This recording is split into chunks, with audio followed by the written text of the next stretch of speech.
Hey everybody, welcome to Professor DiMaggio's Gaming. So this is going to be a relatively short video tutorial that instructs you on how to take advantage of framing traps and spacing traps and perfect parry traps for Rashid.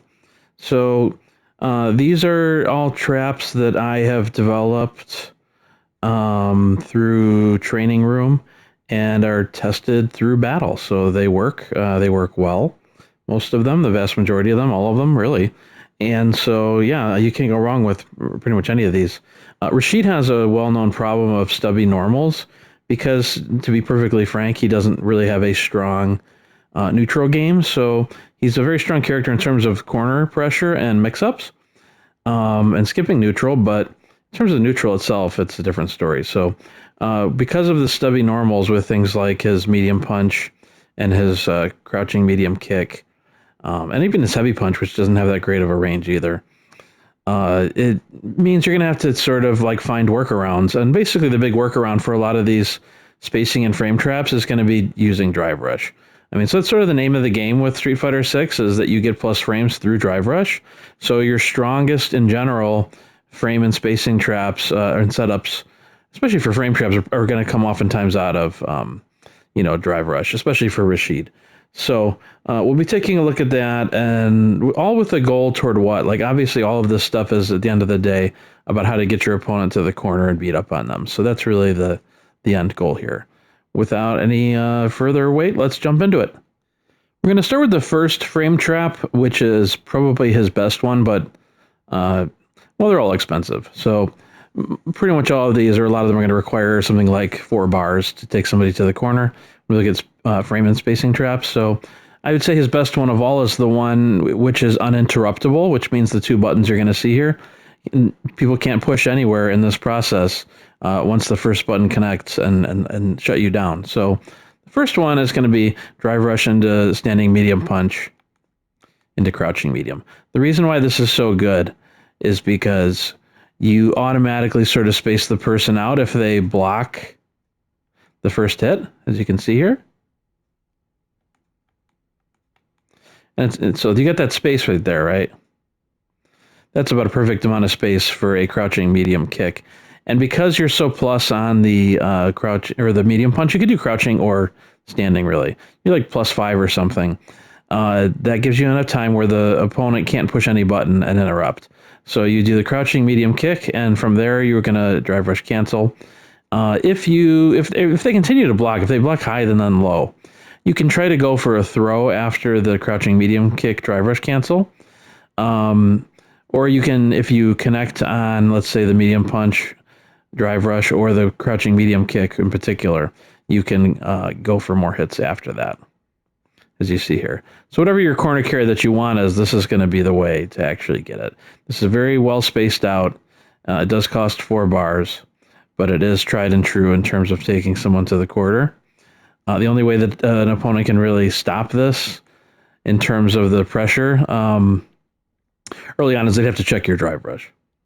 Another really good setup is drive rush into crouching light kick, and then follow that up with a crouching medium kick.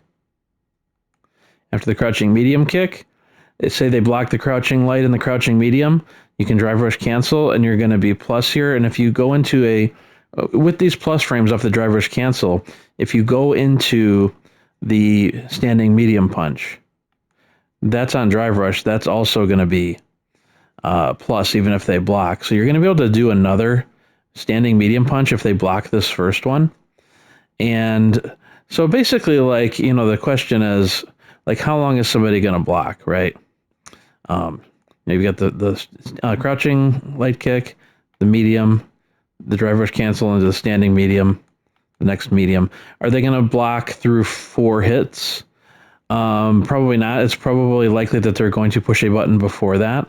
And so if you hit with either one of the mediums, you've already sort of baked into this one, whether you hit them with the first medium or second, that what you can do after the second medium is you can do the target combo. So it's medium punch into heavy kick, and then you launch them up with the fireball, the whirlwind shot, and you can finish it with a level 1. So that's a really, really good sequence in the sense that, once you hit with that crouching medium, drive rush cancel into the standing medium and the standing medium is going to go automatically into the heavy kick. So like it's going to be really hard to interrupt any of that. So it's a very safe block string. The only weakness is here. If the opponent knows to push jab after the drive rush crouching light kick, they can interrupt before the crouching medium kick. So just be aware of that like this is a very good block string in general, but it's not entirely foolproof. The drive rush crouching light into crouching medium can be interrupted at the very beginning, but the rest of it is extremely safe. So unless somebody really wants to spam or push a button real fast after the very first hit, you're likely to get away with this one. So I actually really like this frame trap, but it's not the best one. The best one is the first one I showed you, but this one's really good too to try and mix it up on your opponent. So this next one is actually a combination of a frame trap and a spacing trap, so it's sort of the best of both worlds. What you're going to do on this one is the drive rush into crouching light kick, and you're not going to be able to interrupt this if you go straight into the standing medium punch. If you're assuming that they're blocking both of these, that goes into the target combo, into the heavy kick. And if they want to push a button after this, after the 3 buttons, you can cancel the target combo heavy kick into the light cyclone, and that's going to punish them. Now that is sort of the end of your combo right there, but then this becomes, instead of just a frame trap, right, with the target combo into light cyclone, it becomes, as you can see there, a space trap because of the distance you're at. So say that you hit them there, right, on that one, and you push them back, or even if they block and you push them back, you've got that space now. And with that space, you can go into the crouching medium kick, drive rush cancel, into whatever other buttons you want to take them to the corner. So it's actually a really good tool because of the combination of framing and space traps. As you can see here again, we'll watch it one more time. Are there any weaknesses to this? Yes, there are. We'll look at those right now. So one problem is if you spam this and do it too much, is that light cyclone at the end, they can just block and DI that. And you're not going to be able to recover in time off of the light cyclone to stop the DI. So you're just going to get shut down with the DI. So because of that, you don't want to be spamming drive rush crouching light kick into target combo into light cyclone. You want to do it sometimes because you'll get punished. What you want to also do is if you have an opponent who figures out that they can use DI there, and I do have this happen sometimes, you want to maybe just sort of mix it up and keep them guessing, because what you can do is you can do that same sequence, but do a heavy cyclone here, and that'll break the DI. Now, as you can see, that's going to leave you -2. To the extent to which your opponent knows that or not, tread carefully here. If they don't know, you can push forward into more buttons here, but you are -2, so be careful. That's sort of at your own peril. But most people that I play, if I do bust up a DI like that, they don't seem to know that they're plus there and that you're negative, so it's worth a shot.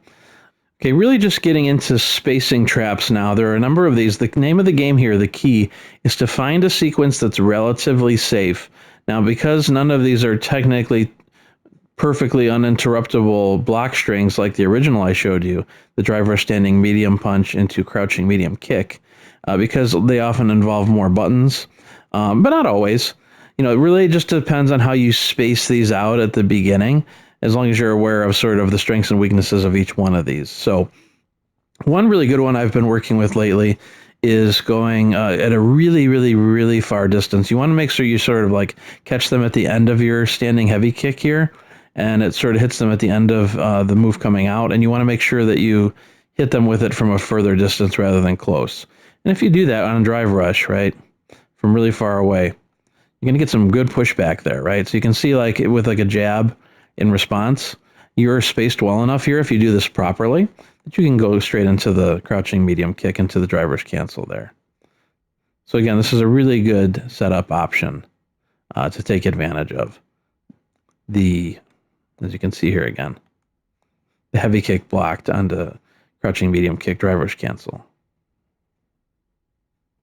Another really good one is, and you really need to be quite a bit further away for this one too, not as far away as the standing heavy kick, but you for this one, you still need to be quite a bit away. Drive rush, crouching, light punch into light cyclone. And so for this one, you want to just hit them sort of like with the very tip of your crouching light punch.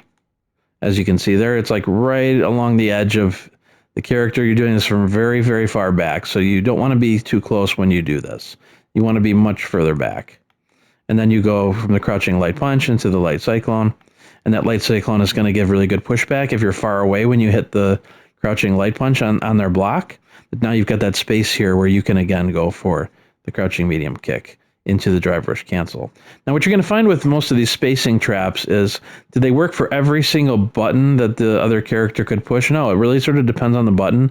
Sometimes they could punish you and sometimes not. If, for example, like standing light kick or a medium kick, depending on the spacing trap, like each one of these has sort of unique weaknesses to a specific button, but most people seem to like to react with really, really fast buttons, and usually with like a standing light. And so pretty much all of these are going to work really well against the standing light punch on reaction and on block.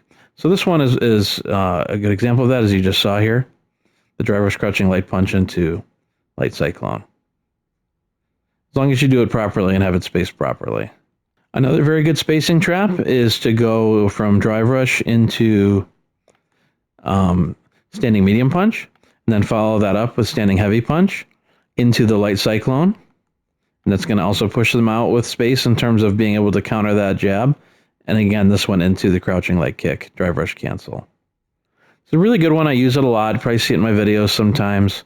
Are there any weaknesses with this one? Yeah, this one can be uninterrupted between the medium punch and the heavy punch. It can be, you can get a trade, right, if they push a jab. So just be aware of that. If you have an opponent who's a little more patient and they're not trying to spam buttons immediately on any time they're getting hit on block, then yeah, you'll probably be able to get away with this one, but just be aware. So it's still very good, but there is a possible interruption there. Yet another really good spacing trap is from far away. You can do drive rush, forward, and heavy kick. And with this one, I think if I remember correctly, they're like +1. So the problem here is if they push a button, on block here, after block, right, and you try to go into like a medium punch, you can be interrupted out of that. And so I've actually moved away recently from trying to do drive rush, forward, heavy kick into target combo into the medium punch heavy kick, because it can be so easily interrupted, and people just love pushing buttons on these really long buttons, these really slow setup buttons. If you've got one really long, slow setup button like the forward heavy kick. So for this particular one, it actually makes more sense to just jab, since you are +1 here. You want to do 2 jabs after. So whether you connect on the jabs in terms of hitting them for damage, or whether they're blocked, the 2 jabs are going to push them out and space them out a little bit, and enough that you'll have a pretty good chance at catching crouching medium kick here, especially if they use like a standing light punch, as you just saw. This is a really good setup too.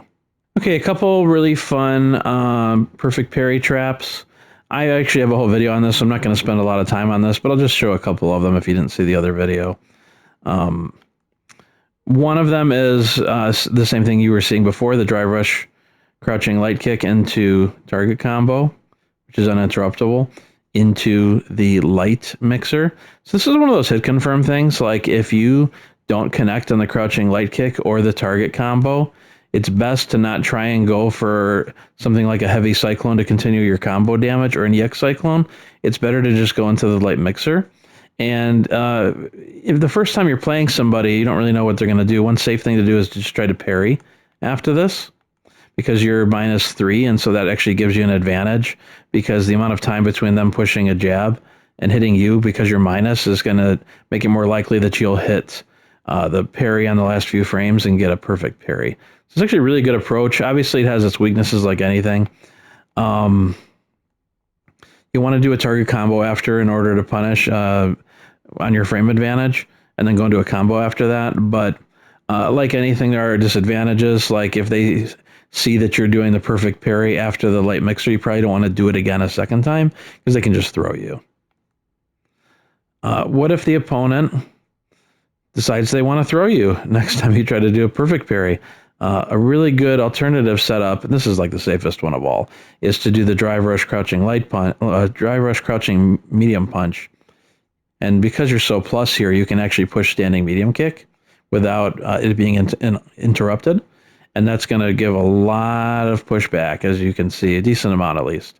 Where if they hit something like a standing jab, you're minus, I think it's -3 or something like that here. So you're more likely to get the perfect parry because you're -3. But because of that little distance between, right? I said a lot, but like it's a decent amount right there, right? If you perfect parry, they're not going to be able to throw you. So this gives you protection against throw. This is a really good perfect parry trap because of that. Thanks everybody for watching. I hope this was helpful. This was really 3 years in the making, this video, because I've been working on spacing and frame traps for that long. So hopefully this stuff will be of some use. If you liked the video, please feel free to give it a like. If you're not subscribed and you'd like to be, feel free to subscribe. Otherwise, thanks again for watching, and I'll see you on the next video.